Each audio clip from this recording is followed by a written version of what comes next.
we'll start here. Okay. Great. All right. So it is Saturday, January 14th, and I'm Phillip Harris, and I'm here with the wonderful, esteemed composer and arranger, Professor Jacqueline Hairston. Thank you for taking your time out on today. I'm very, very grateful and appreciative of this. And I want to start off by reading a bio of hers that I have compiled.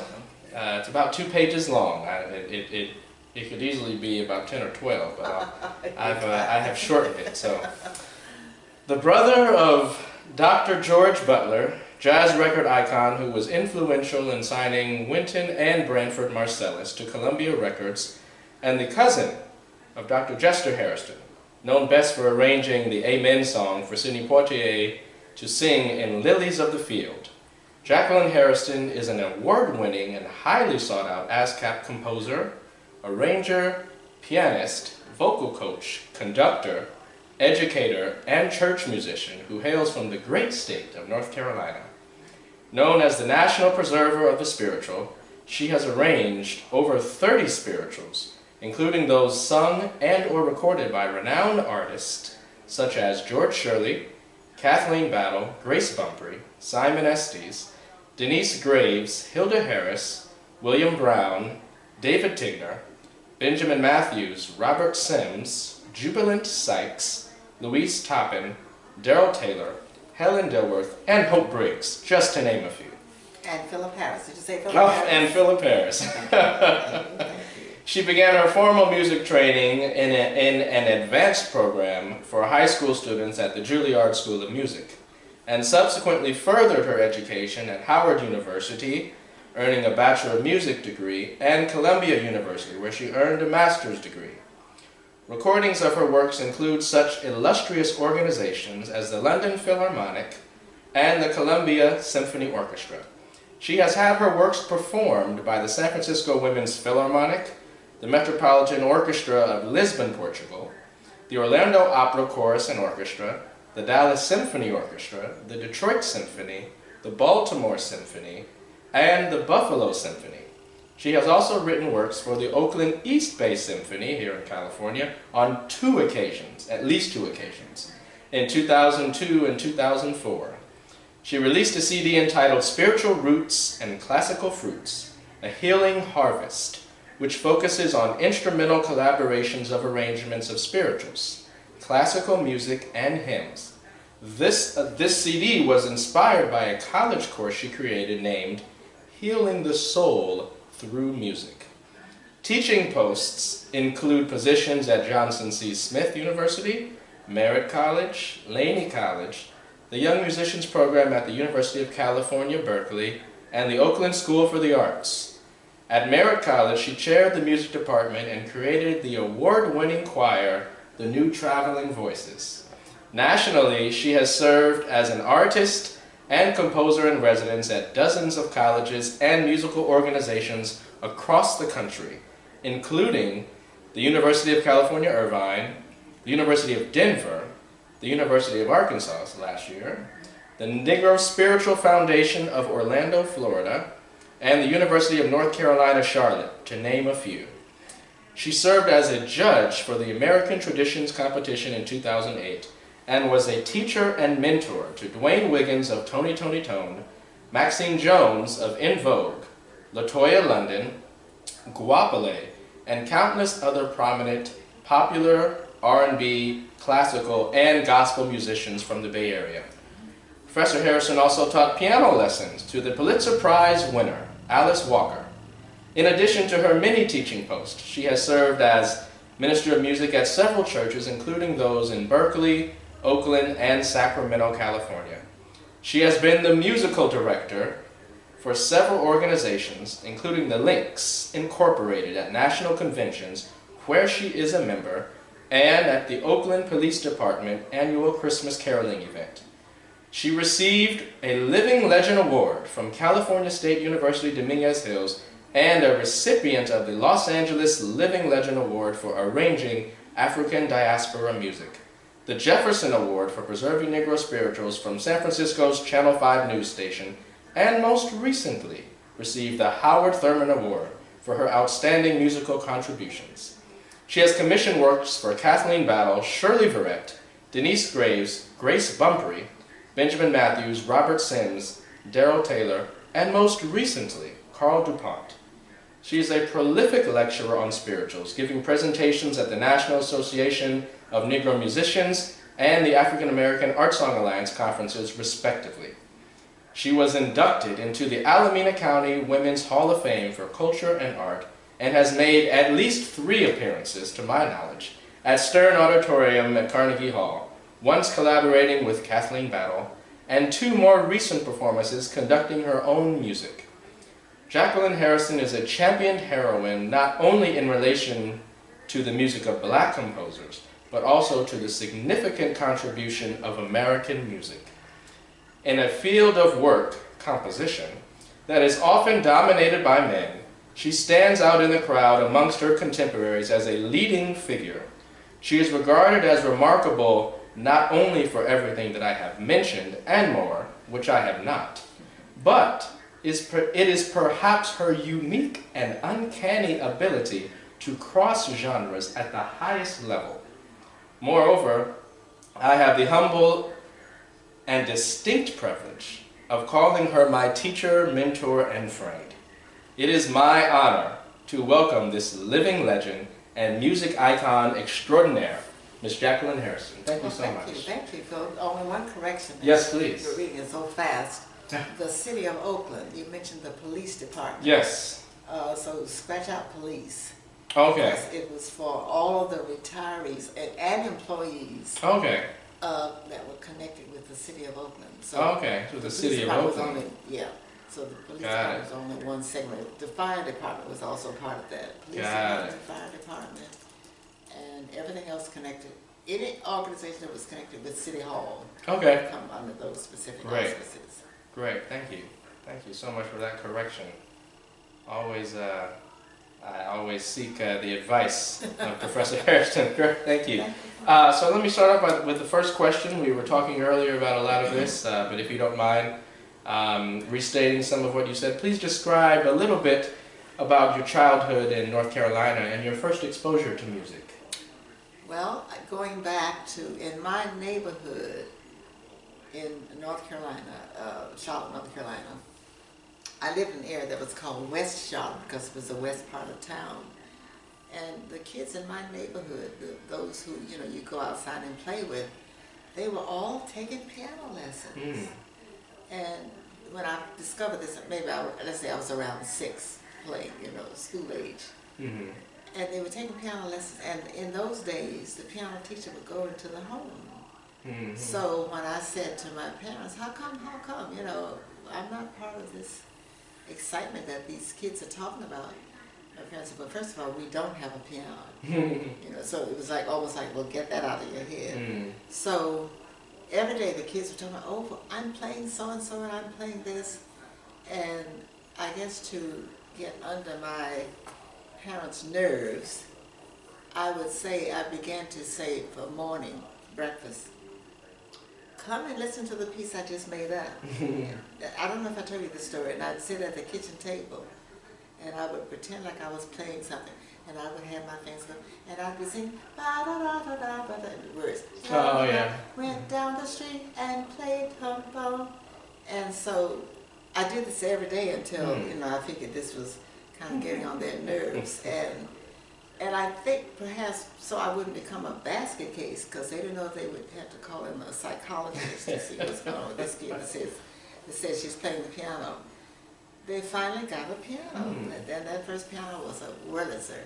I fell in love with that piano, day and night. And then they contacted the teacher who came into the home, Mrs. Buford Gordon. I'll never forget her. And she eventually said, now, I'm going to begin to have lessons at my home, so you can come to my house. But in the meantime, I was loving this instrument, and I began to make up little tunes. Now, in the meantime, you might say, well, as far as where is some of this coming from, as far as the inner source of this music, my dad could play anything. He had an ear. He would just make up stuff. And I thought, he's got a gift. My mother only sang in the church choir, Oh, okay. and she thought she was a singer, but my brother said she wasn't really a singer, you know. But she led the soprano part in a lot of the choir numbers. But anyway, so I would try making up stuff. In addition to this teacher that came in, and so it was then decided that I had inherited this ear. I could just, if I'd heard it, I could play it. And the teacher, Mrs. Gordon, encouraged me. I mean, I got into Bach right away. That was the first composer, and I would play.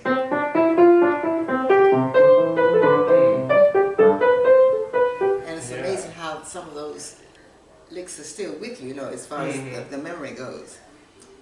Then, as time went on, and I was practicing diligently every day. Now, mind you, I have a brother. He's deceased now, Dr. George Butler, who was talk about sibling rivalry in the home. It was there. Even though he didn't compete with me for playing the piano, because he did the typical boy things, the baseball, the softball, everything else. And every day, if he didn't break out a window, playing ball or throwing stuff against the window. But I thought he was God, you know, and when he would say, Jackie, take up for me, and I would, you know, I'd pretend like I was the one that broke the window, and my father finally saw through it, you know, she couldn't be outside throwing balls against the window. But in the meantime, I was practicing every day, every hour, so much so that my parents would say, okay, now that's enough. That's enough, you know, it's time to go to bed, time to eat, time to... I played constantly, and so and you know what my determination was at the time, Phillip?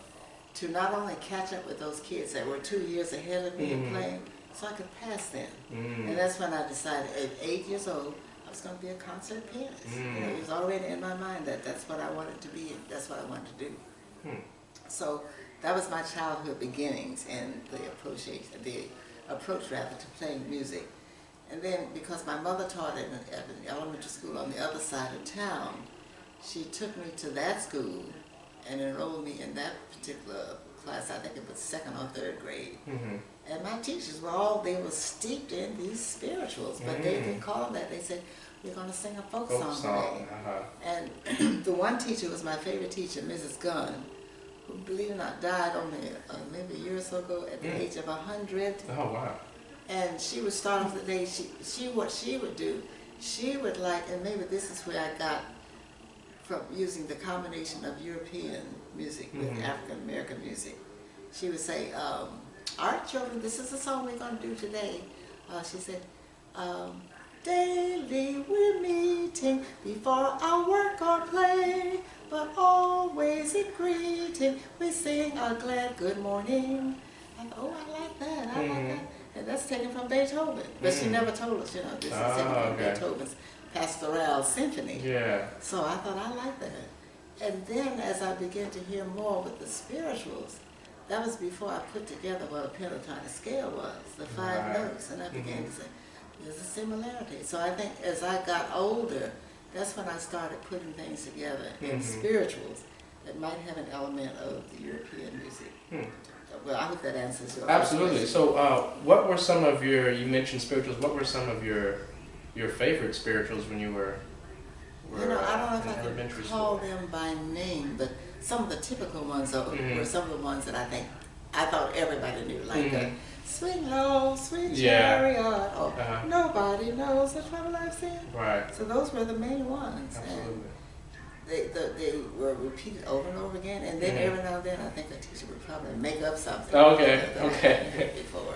Great. Now you mentioned that your mother was a singer in the church choir. Is that well, now she thought she was a singer. She thought she was a singer. She was a soprano in the church choir, but her job was her day-to-day job. She was an elementary teacher. Okay. And then your father also played piano as could play anything. Awesome. And even though he actually attended the university in the town, Johnson C. Smith University. And in those days when he could have, I don't even know that they even had a music degree as part of the program, but if Johnson C. Smith had a department of music where one could major in it, I don't think that existed then. And this is going back to the 20s. But what he would do, he formed barbershop quartets. Okay. He would teach the people, the four guys, the harmony. Each part, he'd sing their part. Didn't play it for them on the piano because, and all these guys, they had ears. They could hear. Yeah. And so, but he was my influence for, as I thought about it, as I got older. Anything I heard, I could play. And anything I heard, if I could play it, I could play it in any key. Awesome, awesome. So you, I mentioned your education experience. I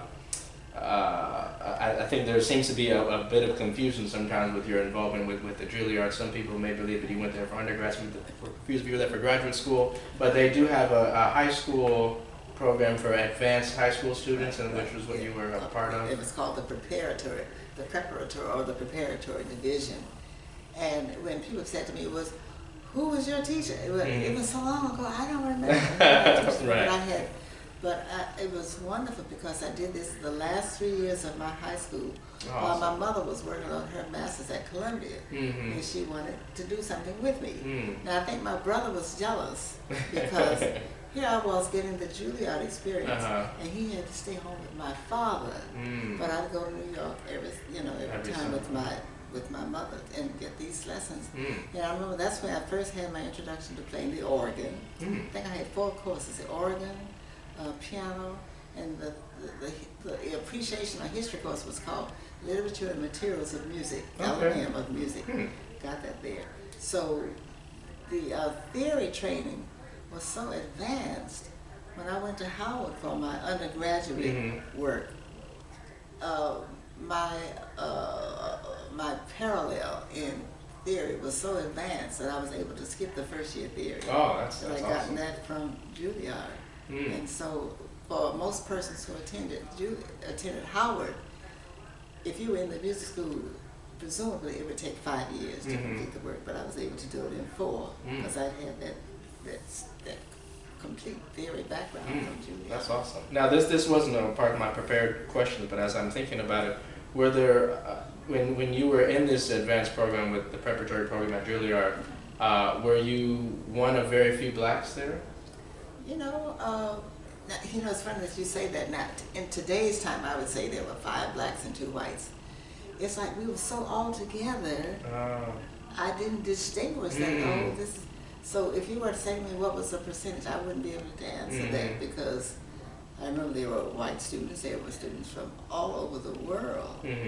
And I remember one of my best friends was a woman, because you were girls at the time, who was from Maryland, and I just wondered about her, whatever happened to her. But I don't remember a distinct separation or breakdown between ethnicities at Juilliard. It's wonderful. Got it. Yeah, that is wonderful. So just moving on, shortly after when you were at Howard and then later Columbia for your master's, who were some of your musical inspirations? Who were some of your teachers that really helped you along the way in those formative years? Well, when I got to, let me go back to Juilliard. Yes. I remember, even though there's not a name I remember, but when they found out I could hear and as well as play the music that was put in front of me, I was asked to accompany a person who was working on his doctoral dissertation at Columbia. And I was asked to accompany him, so I got that experience in high school that I could play these pieces. I could see it one time and be able to play it. And that, of course, it's like everything increased the learning to better understand the difference between, let's say, classical music or European music base and the African American music that I was getting more entrenched with as I got older. Awesome, awesome. So you are often associated with spirituals, but a lot of people may or may not be aware. Those who are scholars are aware that Professor Hairston also composes in the art song genre, and there is indeed in a genre that exists. There are black composers that do compose classical music. So can you tell me of your first encounter with what Dr. Bibbs calls the classical music of black composers? Well, now back to my brother, who was working at Columbia University. Scratch that. Okay. My brother, who was with a Columbia artist, Columbia Records, Columbia Records came out with a series called Music of Black Composers. Oh, wow. And I remember there were 4 volumes, and he gave me a copy of each. Now, don't ask me where they are today. Mm-hmm. But that's when I first learned of Roque Cordero and Chevalier de Saint Jacques, who played music that was very similar to Mozart at that time. And so that was my first exposure to hearing a person who was supposedly in the African American race, and yet they composed music of these other cultures. And in fact, that's an area that I think I would love to do a little more research on, to find out what their background that led them into it, whether it was part of the times, that they were part of the turn of the century, that this was their exposure and experience at the time. Absolutely, absolutely. Now, but one person, back to high school days, when the fact that I could accompany, there was Lawrence Winters. Oh, yes. Was a baritone that came to town. Absolutely. And I was assigned to play for him, to accompany him. So he was one of the earlier exposures. Now, of course, even though I go back a few years, I don't go back as far as, of course, Roland Hayes, Robeson, and Marian Anderson. But I knew of them, and studied them. And I remember the teachers would say, "You guys need to read about these people who were the wonderful black singers, yet they didn't stick strictly with black music. They learned German lieder, or they had art songs of every category. They did excerpts from operatic songs. But they would end every concert with a spiritual." That's right. That was a perfect segue into my next question. You mentioned Marian Anderson and Paul Robeson and Roland Hayes, extremely prominent black musicians, but more so American musicians in the formation of American music, as the spiritual is American music. So what is it about the spiritual? Now, you've written many solo arrangements, you've written choral arrangements. What is it about the spiritual that has a special power to speak to people, not only in America, but across the globe?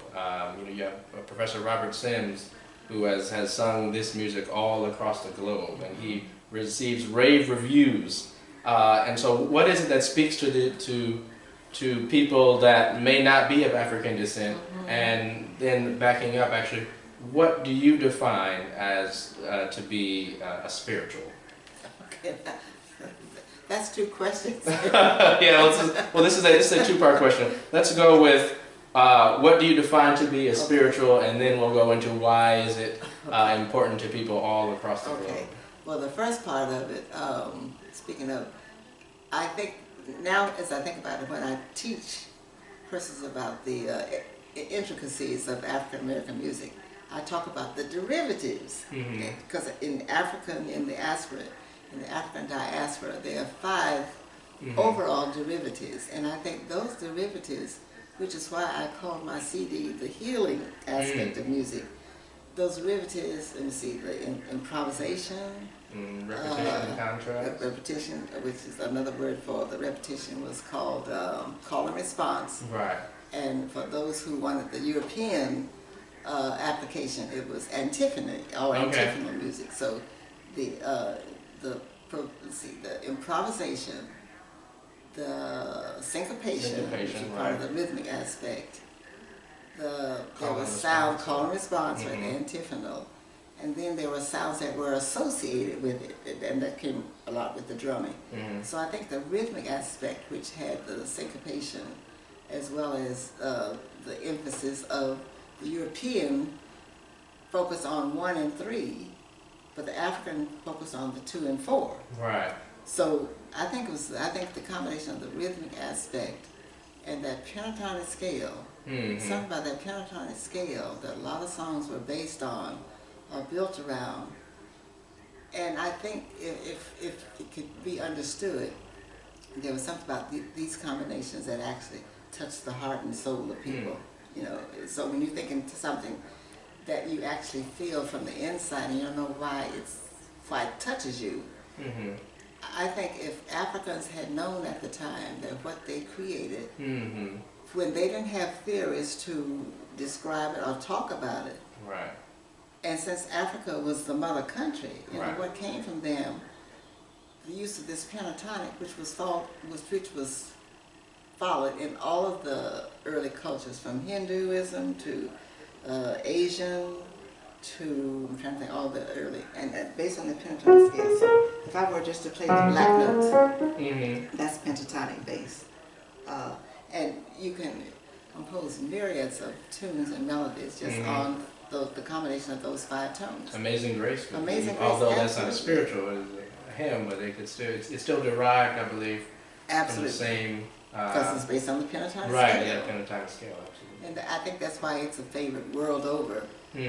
But I think the intricacies that can be found in the rhythm aspect, there's something about the rhythm of music that's inherently black folk or from the African culture. Right.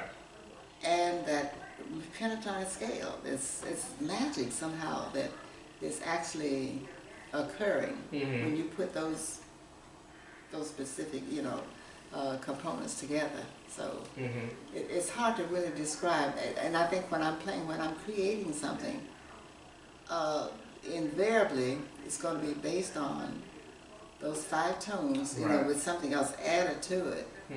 But with somehow I'll end up doing rhythms without planning to be syncopated.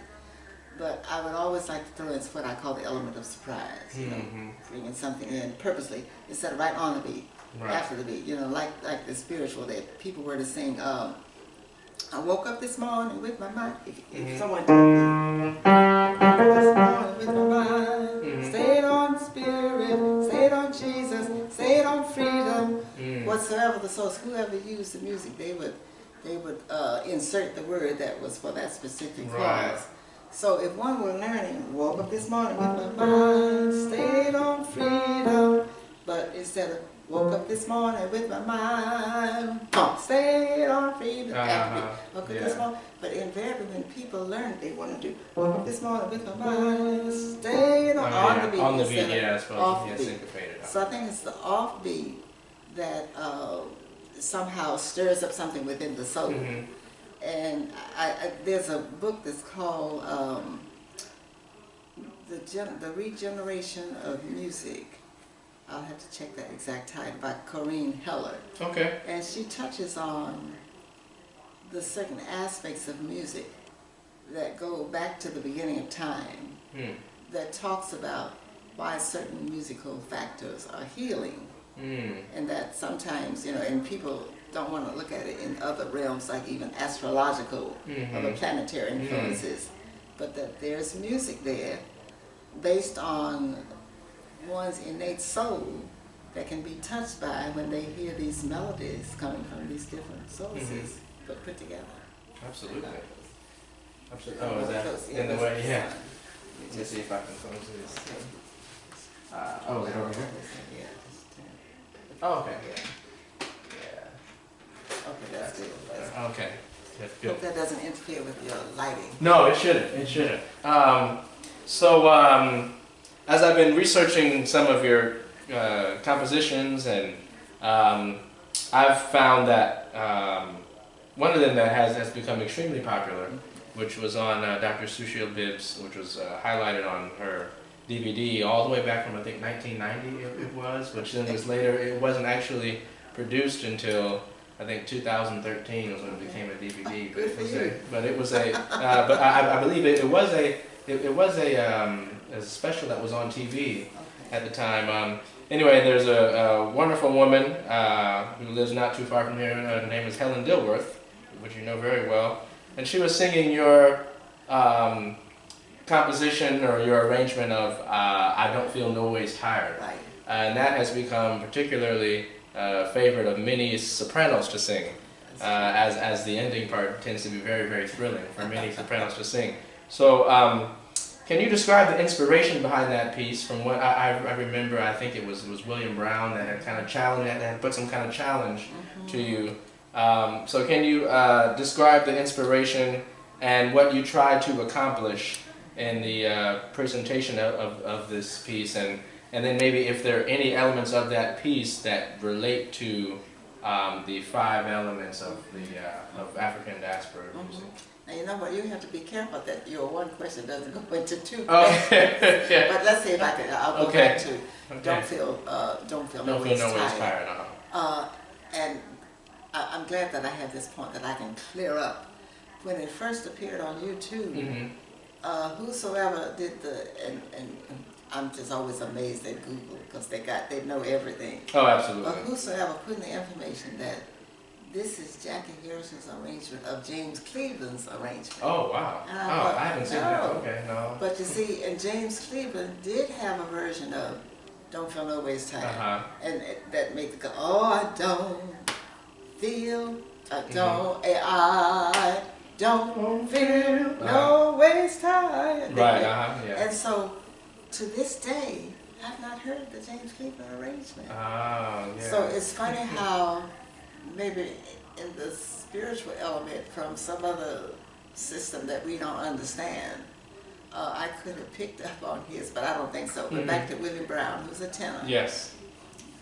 He said, I want to commission you to do an arrangement. And he had heard only the melody of Don't Feel No Ways Tired. He said, I want you to do a special arrangement for me that I'm commissioning you to do. He said, but I wanted to have just a tinge of gospel. I said, well, how do you expect me to do that? He said, well, you're the musician. I expect you to be able to do that. He said, but start off with, he said, you know how it starts off. He said, I'll let you decide what your creation is. But I am seeking for a city. Da-da-da-da-da. And he said, you know, and he hummed the melody on the phone for me. I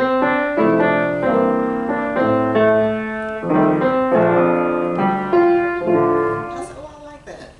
And believe it or not, and that's based on the pentatonic scale. Right. So it kind of hit me right off. And then when you get to I don't feel, he said, I wanted to go into gospel right there. And I said, oh, really? So what I found very interesting when I heard different singers do it and interpret it, and Henrietta Davis is one of them. Oh, yeah, she's fabulous. Super. Helen Dilbert was the first one that recorded it. Okay. Appeared on YouTube. Got it. But when they got to the second or third phrase, I don't feel no ways tired, come too far from where I started from. And I wrote, nobody told me. But then Henrietta was like, nobody told me after the beat. Yeah. And I thought, I like that. So I now write on music when I do arrangements for persons. I've done it for Kathleen Battle and everybody else.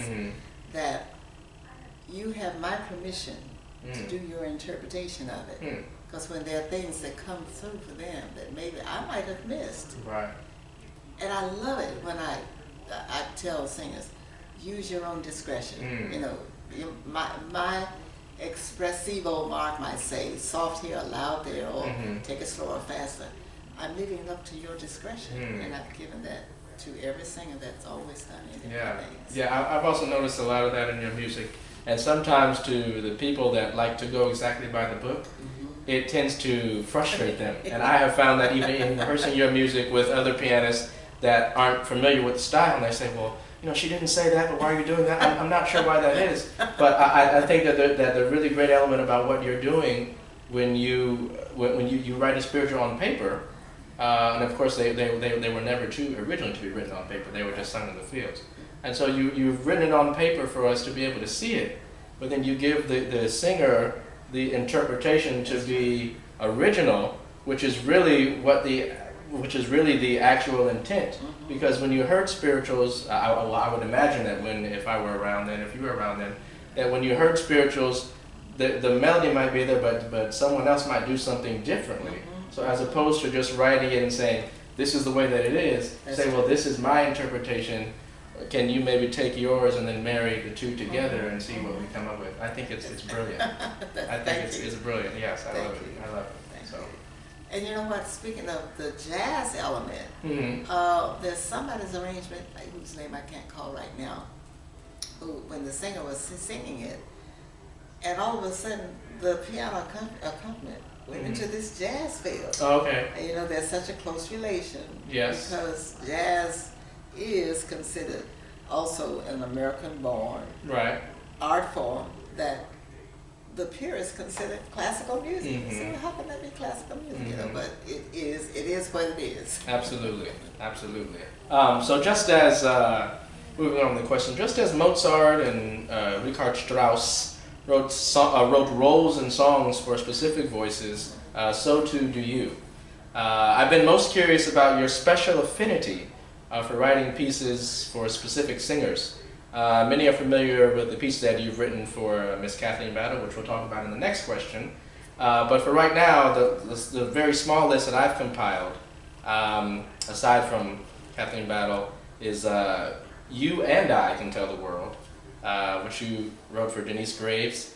My Good Lord Done Been Here and God is a God for Benjamin Matthews, which are accessible on YouTube. Nobody Knows the Trouble I See, Lord, Jennifer Cable, which is actually right here. And Give Me Your Hand, Robert Sims, which was in memoriam to Paul Robeson, I believe. And then, of course, the wonderful spiritual, Lord, I'll Go, for Daryl Taylor. He actually told me a short story about that when I was a student of his.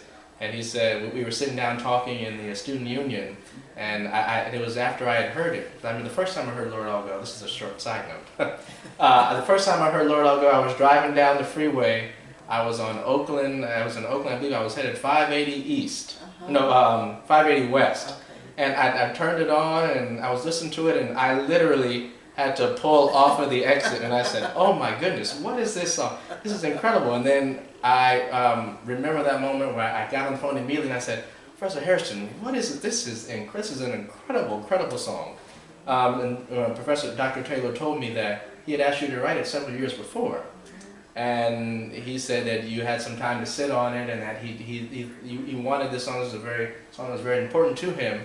And he said that it wasn't until several years later that you said, okay, you know, here it is.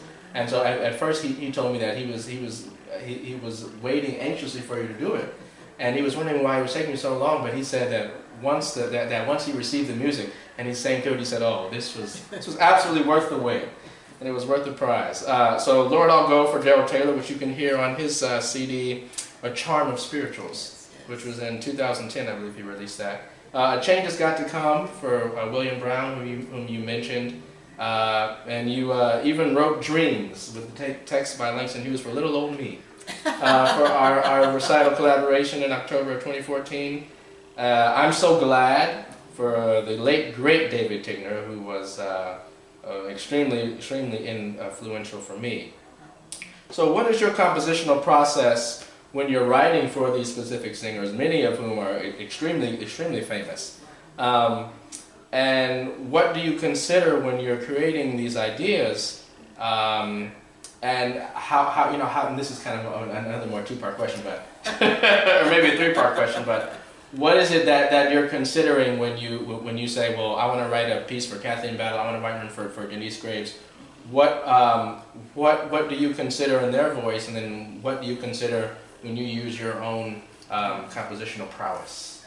Well, in the case of Kathleen Battle, before I wrote for her, I listened to everything she had sung, and I would hear distinct interpretive qualities here or certain other interpolations there, and I would kind of get a sense of the feel of what she was drawn to. So that's how I was able to create for her, I think, her own approach to the genre.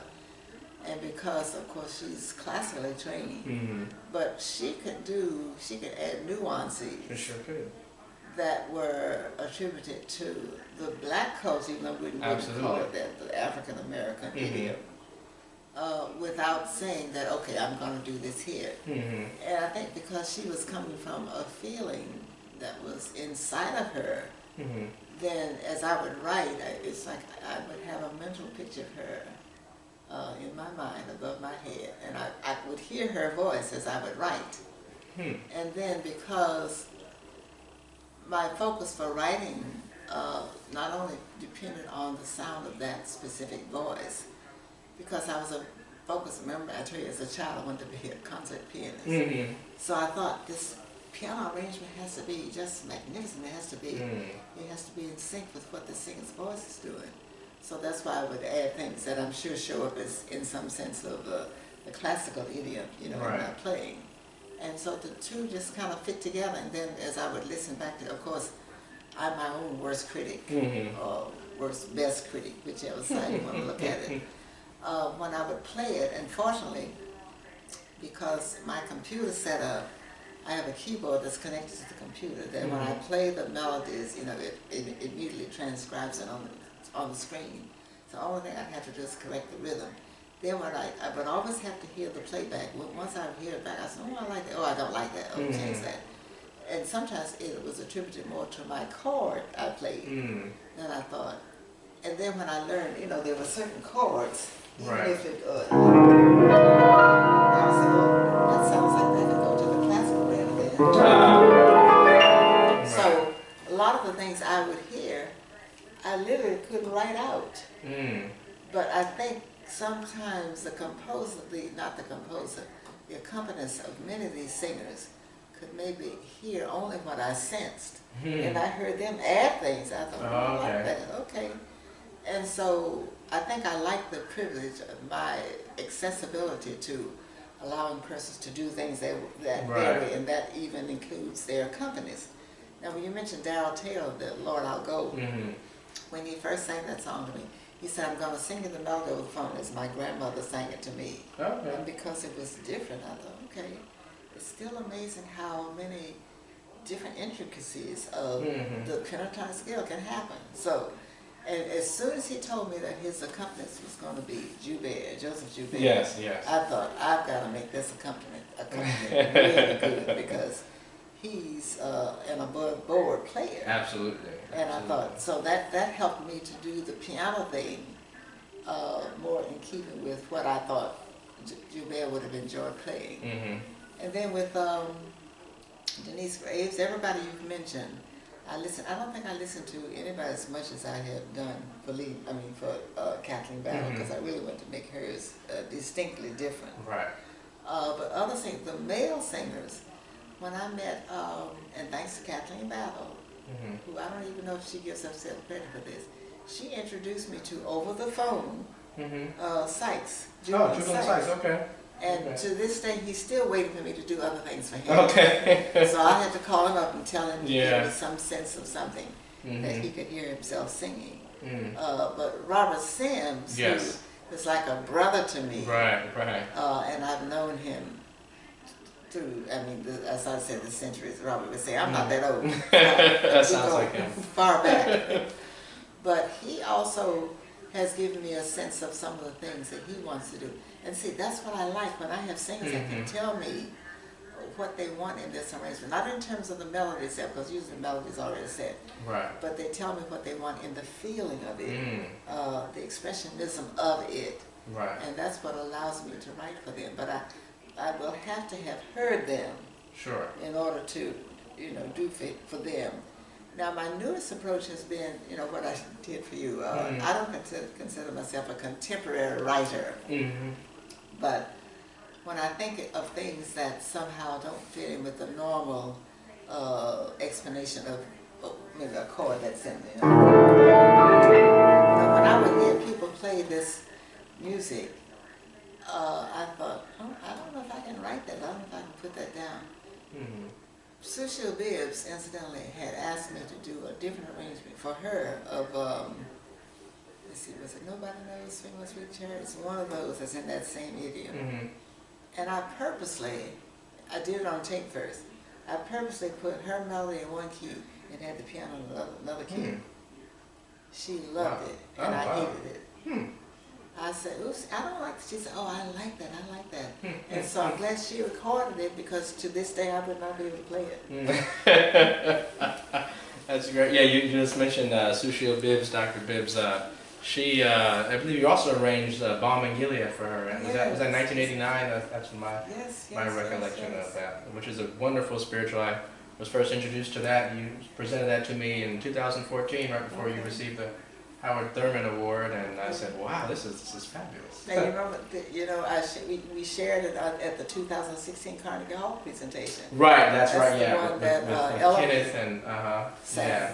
That's And fine. that was the first time I'd done a choral arrangement of it. Okay. Because I did, see, that's the other thing I love about the versatility or the adaptability of the spiritual. Right. You can start off with a solo arrangement, then you can make it into a choral arrangement. Yeah. And once again, back to my high school days, now not at Juilliard, but my high school days at West Charlotte High School in Charlotte, North Carolina, I had the most expansive choral teachers. And that's when I learned to do choral writing, you know, soprano, alto, tenor, bass. It's just not strictly four-part harmony. Yeah. You know, it goes someplace, and it's challenging, it's contrasting. So when I took, when Carnegie Hall in 2012, 2011 actually, invited me to do a concert at Carnegie. And the word that they used in writing was, it said, we want your trademark spiritual. I thought, what are my trademark spirituals? That I knew Don't Feel No Ways Tired was one of them. So what I did, I took 5 of the contemporary spirituals that were written for the solo voice and turned them into choral arrangements. And that was fun. I mean, that was very exciting for me. That's why I could, which is what I still do now, which is not a good sign. Work until the wee hours of the morning, 2 and 3 in the morning, until don't call me before 10 o'clock because I'm sleeping in late. But I love the challenge of turning one song into another genre, and that's probably the biggest height of my arrangement days to this day, and that's where improvisation comes in. Absolutely. Let me actually skip over my question I had. We'll come back to Kathleen Battle in a second, because I think this leads well into what I have next.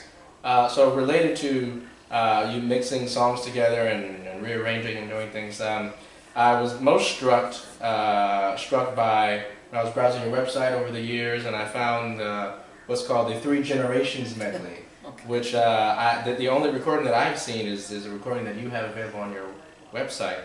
And it is the fusion of spirituals, Wade in the Water, Run Mary Run. I had originally put I forgot what I had originally You had the put. words of it. Yeah, I had the words, And so it's Wade in the Water, Run Mary Run. Oh, I think I had it as, I got it right to the Tree of Life. Right, It's actually right. Run Mary Run. And then way over in Beulah Land. And it was, to my knowledge, it's written for Benjamin Matthews, we've heard his name several times, Robert Sims, and the great late William Warfield. I'm going to add a name. Beulah Land was first performed by Hannibal Means. Oh, okay. Hannibal was a former student of mine at Laney College, just kind of walked in off of the street one day and said he wanted to join the class. And he sang this operatic aria. And of course the students were like, well, who is this? You know, where did he come from? This black guy here in Oakland, living in the Oakland community, coming in here singing this opera. You know. So for him, I sent him way over in Beulah Land. He did a recording of it in Europe before anybody. Okay. And he also added his own interpretation. And what was beautiful about his rendition of it, he did it strictly a cappella, but also based on the pentatonic scale. Now keep in mind the pentatonic scale, if done in a major key as opposed to a minor key, as long as they have the same tonal root, then they can fit together. You want to say, well, how can, if this piece is major and one is minor, now like with 3 Generations, there is Wade in the Water. Right. It's in a minor key. Right, that's but true. Remember, every major key has a relative minor. Sure. And so I was working on this with a student the other day. The relative minor is a minor third below the major key. Right. So it can be pentatonic if it's already based on the pentatonic scale, but coming from the minor, you have to use your ear and mind as to what are the notes of the major key of it. And then if Wade in the Water fits the bill, then it can be paired with any other pentatonic piece that's in the major key, and even though it's minor, but it has to be a third below that. The other part that makes it fit together, back to the 3 Generations, if each of these melodies has, first and largely, based on the pentatonic scale, those 5 notes. But then it has the same number of measures in the motif, the same number of measures, so 8 measures before it goes to another section or some other place. And then rhythmically, it can fit whether it's suited to fit or not. It can fit as long as it has based on the pentatonic scale, and as long as it has at least 8 measures for what would be considered the first motif of that piece. So that when I did the 3 for the 3 generations, when one of them started off with Run Mary Run. So I'm playing on the black keys. I got a right to the tree of life. And then let's see, that was whichever one of them started with that. Then before Wade in the Water was, what was the other name? Way over in Beulah Land. Yeah, so. Okay.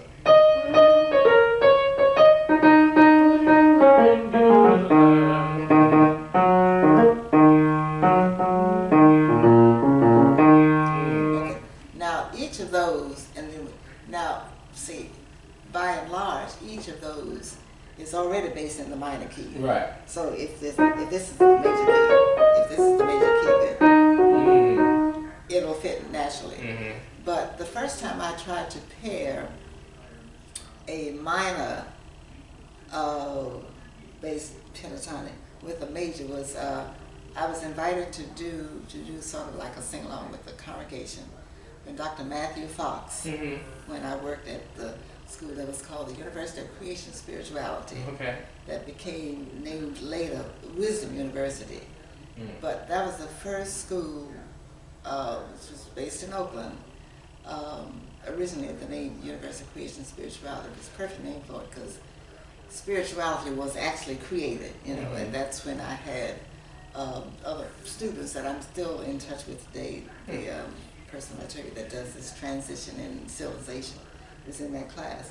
But anyway, getting back to mixing the major and minor of the pentatonic, when they asked me to do a sing-along with the audience, well, I knew everybody knew Amazing Grace. Right. Amazing Grace, not a spirit, but it's based on the pentatonic scale. So if you had the same 5 notes and so forth, but if you put Wade in the Water with that, so it's now on the computer I can do that, play one melody Amazing Grace, oh yeah, wow. But then it fits. So and the term I used to use with students, I would say, so when blacks, the early blacks, who were the descendants of the Africans that were brought here against their will, when they heard Amazing Grace, I said, that sounds like our music. Well, then they did what I call, they blackanized it, or they gospelized it. Right. So if you were to hear Amazing Grace, that's why it fits, because it's based on that pentatonic scale. Absolutely, absolutely. Now, is it now we had talked about there's a certain term that you use or that is used to merge this. And I'm using that more frequently now. Quadlibet. Quadlibet, yes. Q-O-D-L-I-B-E-T. Quadlibet is when you, and quadlibet is not attributed to African American. Oh, excuse me. It's attributed to any combinations of melodies that will fit together. Now, even if it's based on the diatonic scale, it doesn't matter. As long as it, at least it, for the motif, as long as it has at least 8 measures in that first motif before it goes to the second motif, then it can be considered a quadlibet. Yeah, that's reminiscent of the Howard Thurman. You received the Howard Thurman Award, and there were several of us up there singing. I forgot the name of the of your composition that it was that we were doing, but it was in the same similar fashion. I can't remember the name of it right now. Maybe it'll come to me later. But I do remember it was a mix of spirituals and hymns. I think within the same realm. So going back quickly to Kathleen Battle as we head forward and wrap this up. So I had mentioned Kathleen Battle, and if you could just briefly go over just the story of how you came to know her and how your relationship began. And I know that she still sings your music now. And is it the Underground Railroad? I guess, is it like a concert series that she has? Or? Yes, it is. That's right. You've never seen one, huh? I haven't seen one. No, you have to. Because what she does, she intersperses spirituals with readings by Frederick Douglass. Okay. And you know, Frederick Douglass is one of the parents was a slave. Right. And so the fact that Frederick Douglass probably gives some of the best descriptions of what this black music is like. Right, and of course he was a slave himself. He That's escaped from slavery. Yeah, absolutely. Yeah, so if you got a chance to read that. But anyway, back to Kathleen Battle, when she would call me and just say, okay, these are the spirits I want to use. Mm-hmm. And in one sense, now one of the persons that she greatly admired was Hale Smith. Okay, yeah. And Hale died not too long ago. Yeah, I think it was like in 2011. Right, right. Yeah. Well, his wife and I are still in touch. And his wife, because now, before I mention the other note on Kathleen Battle, the other singer, Alpha Brahma Floyd. Yes, whom you wrote, This Little Line of Mine for. There it is. And you know, back to William Brown, the tenor, when he saw this, he said, Jackie, my name should be up there. I said, but Bill, you gave me, I don't feel no waste time. He said, but I also mentioned this little line. I said, but you told me that you could hear Alpha Brahma Floyd singing it. He said, yeah, but my name should go up there. So I had said before he died, I got to find a way to put his name up there too. You know, encouraged by or commissioned by, because he wanted credit for that. But the other thing that you asked me about Kathleen Battle and how you all met. In 1993, she was, now this is sight unseen or unheard at the time. I had read, I was living in Oakland, and I had read that she was going to be cast in the San Francisco's opera, Daughter of the Regiment. Right. And she was the lead. She was the daughter of the regiment. And I thought, well, I wish I could think of a way to get some music to her.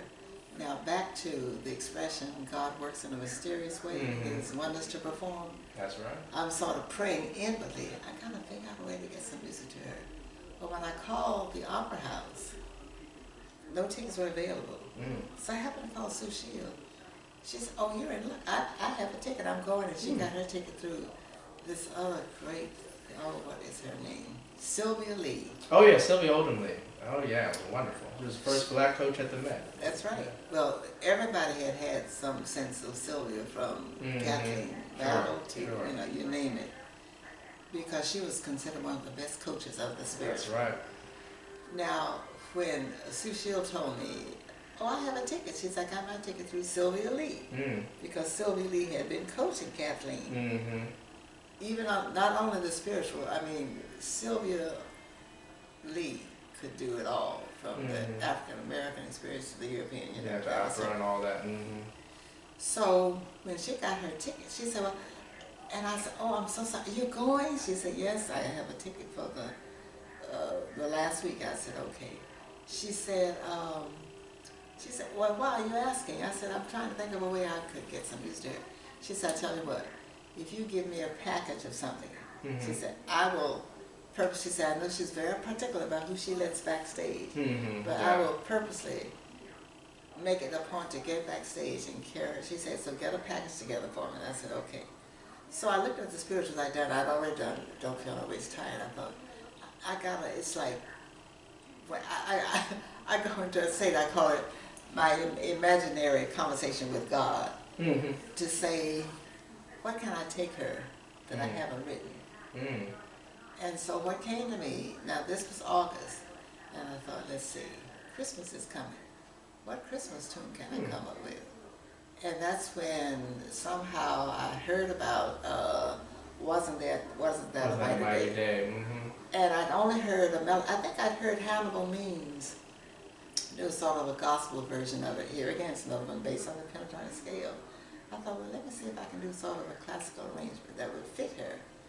Now, because the time was close to when Sue Shield was going to hear the concert, I said, I'll just put 8 measures, just the first part of the song. So I sent Wasn't That a Mighty Day, and Mary, I'm trying to think of the other thing. It might have been whatever Kathleen Battle, one of the other tunes that I had not written out. But I gave this package to Sue Shield, and she said, I'll get backstage. And so I said, well, call me as soon as you get home and tell me, you know, what the response was.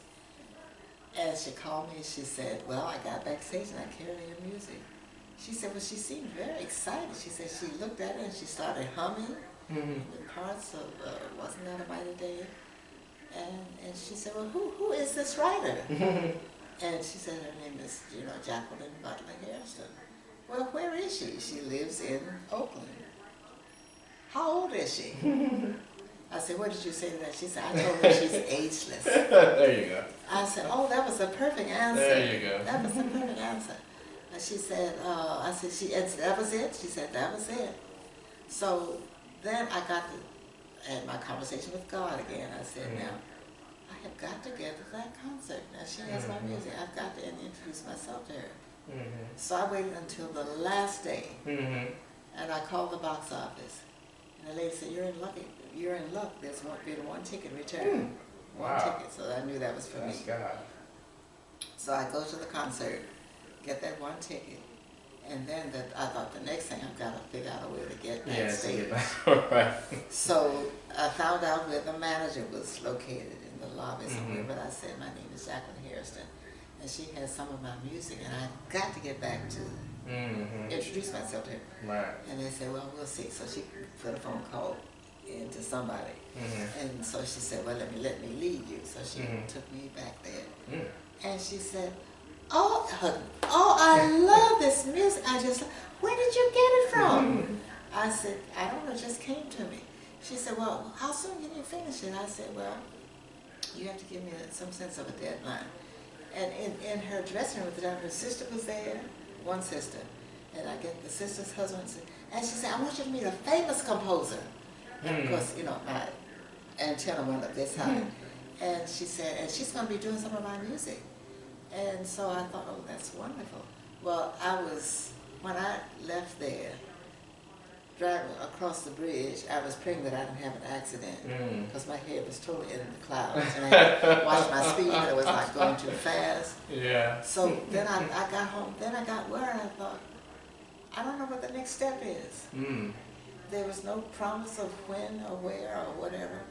So then I think I just started praying and said, well, where there's a will, there's a way. That's right.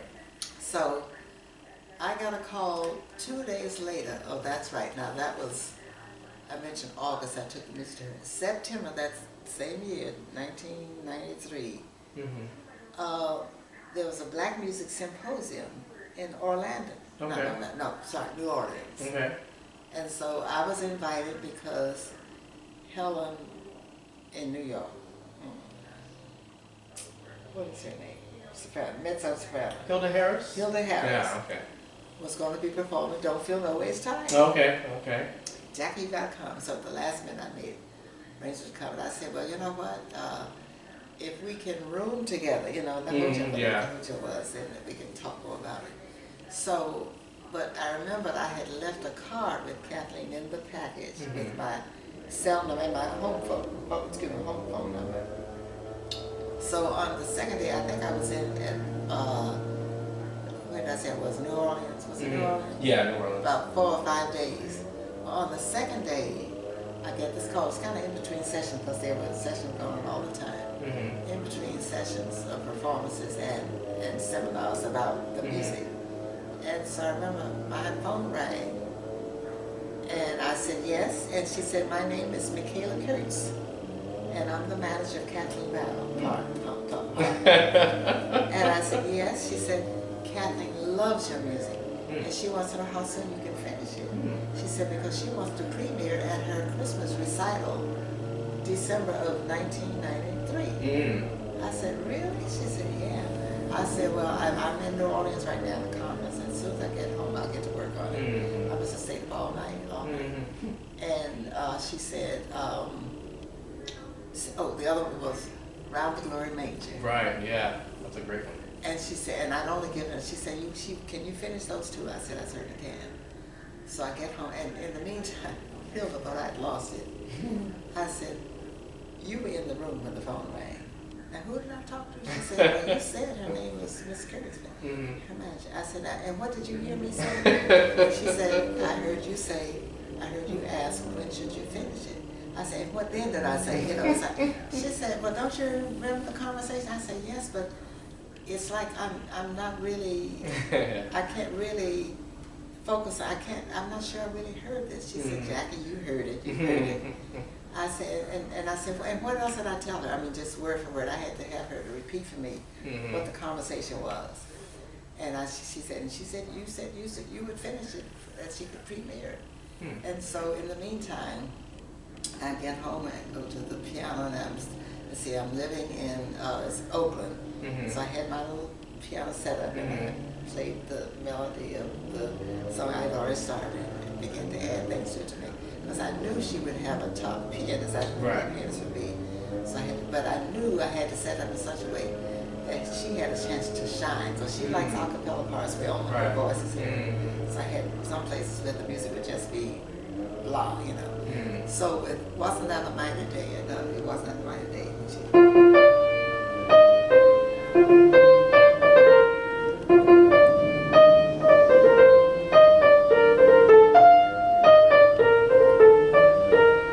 I thought that first part needs to be totally a cappella, so I could hear her singing, because she had her little innuendos here and there. Then I added the piano accompaniment, the whole melody routine.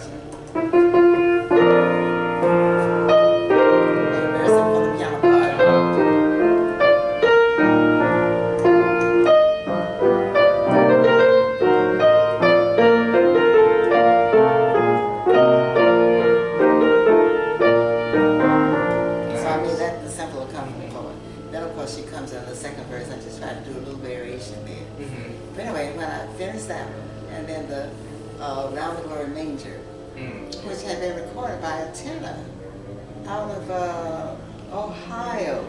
Okay. If I can think of his name. And he's now in D.C. Is it the same one that's on your website? Or is it a different one that's... His name John Wesley Wright? Yes. Is that him? Okay. Thank you for your memory. I've been doing my research. Thank you. Yes.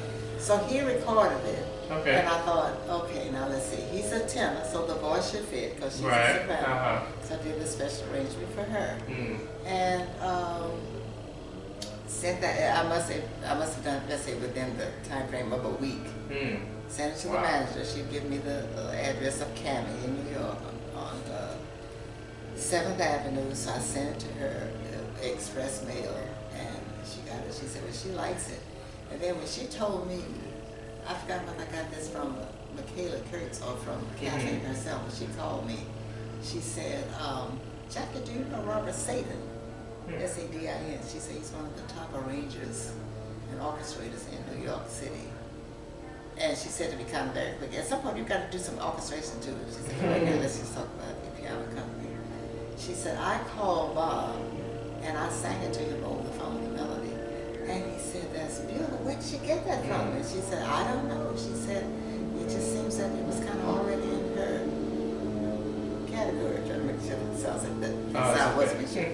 So she said, but she said she loved the melody, and so he liked it too. So anyway, so it's like she got, and because she so greatly admired him for the work that he had done for her, for him to give approval for my case, you know, that's a great deal. So anyway, when I found out that she was going to premiere, and I had to be careful not to call the manager every other day. She was going to be Carnegie Hall, she was going to be such a day. At that time, I was very active with my sorority, as I was chairperson of Arts and Letters, Arts and Letters Commission of the Delta Sorority. So when I alerted them that, do you know, the whole committee planned to go to New York. They went to New York to go to the concert, and they planned a special reception for me at the Schomburg.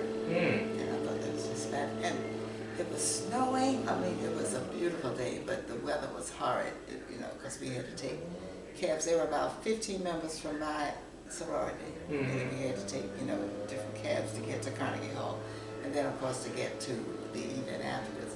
Now, even though she was extended an invitation, I knew she would not accept that invitation because she likes her own private concern and her own private people, and she would not have known these people. So I understood when she said, "No, have a good time, you know, enjoy your event and so forth." But it was just a wonderful event, and the woman who was my key contact person for the sorority setup for the Schomburg was, and her name, and and she just the other day left me a message on the tape that she was trying to reach me, and she lives in Memphis, Tennessee. Okay. But anyway, she was the prime mover behind the whole setup for the Schomburg, so that was an experience in and of itself too. That's awesome. So I hope that answers the last Yeah, question. absolutely. Yeah, and I just have two more quick questions as we are almost at the end here. Just one, first question is about your cycle on consciousness streams, which I believe was written in 1991. Was that premiered by a soprano?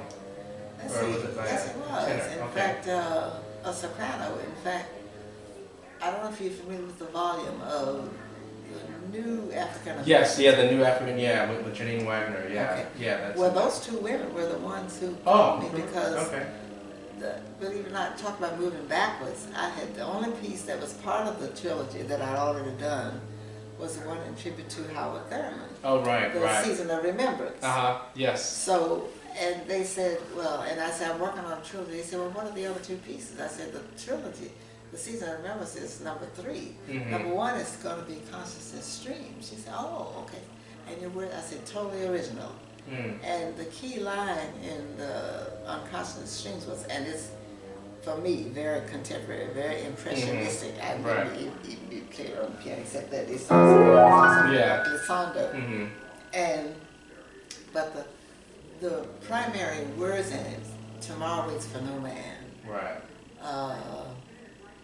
It's something in the sense of act now. Or time waits for no one. Right. That's it. Time waits for no one. The time to act is now. Those are the last words of it. And it's only 2 pages long, so I wrote that. And so the person who premiered it first were those 2 women, Wagner and Simmons. Yeah. I got them from the one was the singer, the other was the accompanist. Oh, okay. So between Simmons and Wagner, they were the ones introducing. And the second person singer was Dr. Kimberly Davis. Oh, okay. She appeared with me Southern in Mississippi. 2013 for the Denver, Colorado Prophets thing.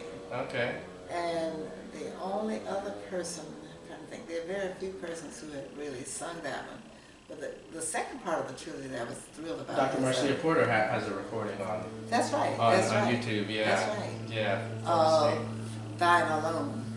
Thine alone canst inspire. Right, that's it. And the words, and guess where I found the words from? Where's that? Beethoven. Okay. And he had not put music to. I found this somewhere online, I think, supposedly. Words that no music had been arranged to. But of course, I definitely gave him credit for the words. Sure. On Thine Alone Canst Inspire. Yeah. And it really has a classical sound, so I was very pleased with it too. So that's the 3-part trilogy.